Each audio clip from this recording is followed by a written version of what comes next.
Gostaria de chamar a doutora Lídia Moura, hoje representando o Departamento de Insuficiência Cardíaca da Sociedade Brasileira de Cardiologia.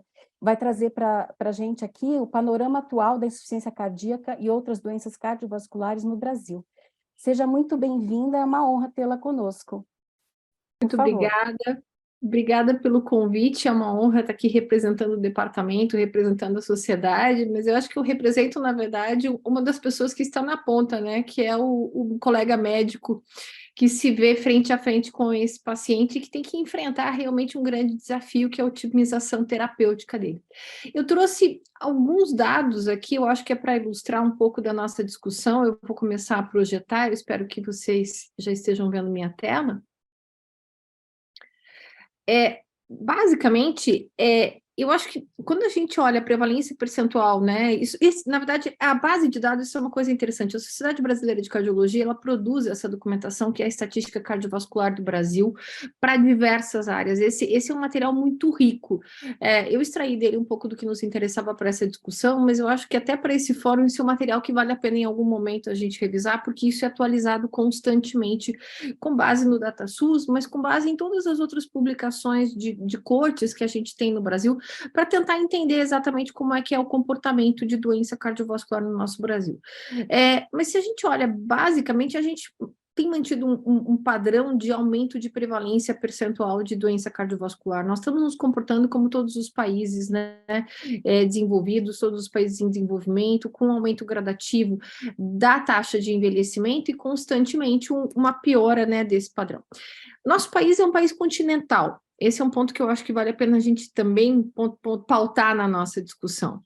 Nós temos uma doença que tem uma grande morbidade, mortalidade, mas as doenças cardiovasculares no Brasil, elas têm discretas, não são tão grandes as diferenças, mas elas possuem diferenças regionais. Se vocês olharem por cor, eu tenho aqui a região norte, logo no início, região nordeste, e se vocês tiverem curiosidade de analisar na linha norte, linha nordeste, eu vou puxar meu pointer aqui, se vocês olharem aqui linha norte, linha nordeste, linha sudeste, nós temos diferenças sim no que diz respeito à mortalidade por doença cardiovascular, tanto por doença isquêmica, por AVC, enfim, nós temos diferenças regionais que a gente também precisa tentar de alguma maneira pautar na nossa discussão.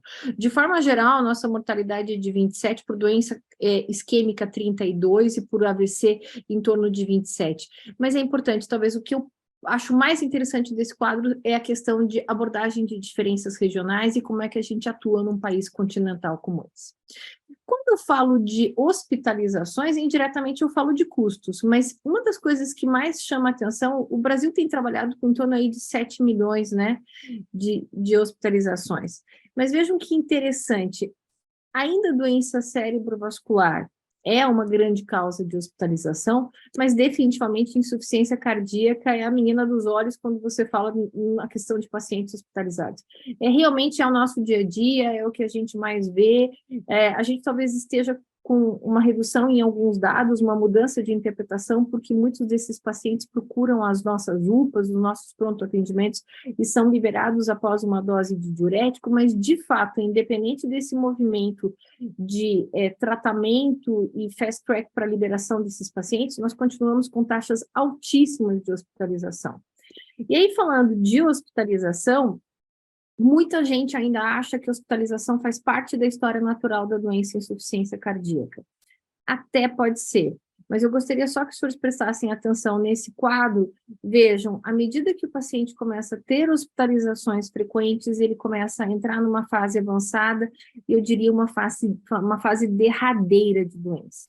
Então, a hospitalização não é inocente, e hospitalização não quer dizer que está tudo bem, porque foi, digamos assim, iniciou-se por um quadro de erro dietético e tudo mais. Cada hospitalização custa, sim, vida de paciente. E no nosso país, eu acho que a gente precisa começar a analisar algumas coisas um pouco diferentes. Esses são os dados do Registro Brasileiro de Insuficiência Cardíaca, e ele nos dá algumas questões bem interessantes. São 1.261 pacientes que foram analisados nesse registro, é um dos grandes materiais de coleta prospectiva que o Brasil tem. E o que a gente percebe é que, basicamente, a nossa população se comporta como uma população internacional, as nossas causas de insuficiência cardíaca também seguem o padrão internacional, a gente não tem essa casuística tão pesada por Chagas, a gente tem regionalmente, sim, em alguns locais, mas de forma global, a nível Brasil, a gente segue um modelo muito próximo do modelo que a gente vê nos outros países. Mas aqui eu queria chamar a atenção de vocês para um dado bastante interessante. A gente também segue a questão de adesão como principal causa de hospitalização, e vem muito o que a Flávia falou, entender o contexto em que esses pacientes vivem, entender se o doente não consegue manter a adesão, ou ele não tem, às vezes, condições de entendimento para manutenção de adesão, mas realmente a adesão é a nossa principal causa de hospitalização. Mas, de forma geral, os pacientes hospitalizam digamos assim, numa modalidade que não seja das mais graves, é uma modalidade que não requer grandes drogas inotrópicas, uma modalidade que pode ser tratada até em unidades intermediárias. Mas vejam, nós temos 12% de mortalidade intra-hospitalar. Para quem não está acostumado com esses números, os estudos internacionais trabalham com 5% de mortalidade intra-hospitalar. O Brasil tem 12% de mortalidade intra-hospitalar, segundo o BRAF. Ou seja, isso é muito alta, e se eu puxo o dado de reinternações nesse mesmo registro, elas vão até em 50%. Então, eu tenho uma alta taxa, talvez a maior taxa mundial de morte intra-hospitalar por internação, e eu tenho uma taxa altíssima de reinternação nesses pacientes. Então, eu acho que esses são dados que a gente precisa tentar entender melhor. Nós temos, sim, diretrizes atualizadas, nós temos material tanto para a SUS quanto a nossa diretriz brasileira extremamente atualizada, muito coerente com todos os novos tratamentos de IC, mas nós temos também, pelo registro, taxas muito baixas de utilização dessas drogas. Nós ainda estamos correndo atrás no que diz respeito a entender que o que está no papel da minha diretriz, o que nós, enquanto departamento, publicamos, está sendo transposto para a prática médica. Ok? Eu venho de um estado, eu sou paranaense, eu tenho um estado de alta adesão, né, como diz o Elton, alta adesão a qualquer prescrição um pouco mais complexa de novas drogas, mas eu sei que eu estou digamos assim, num local privilegiado, isso não é a realidade do nosso país.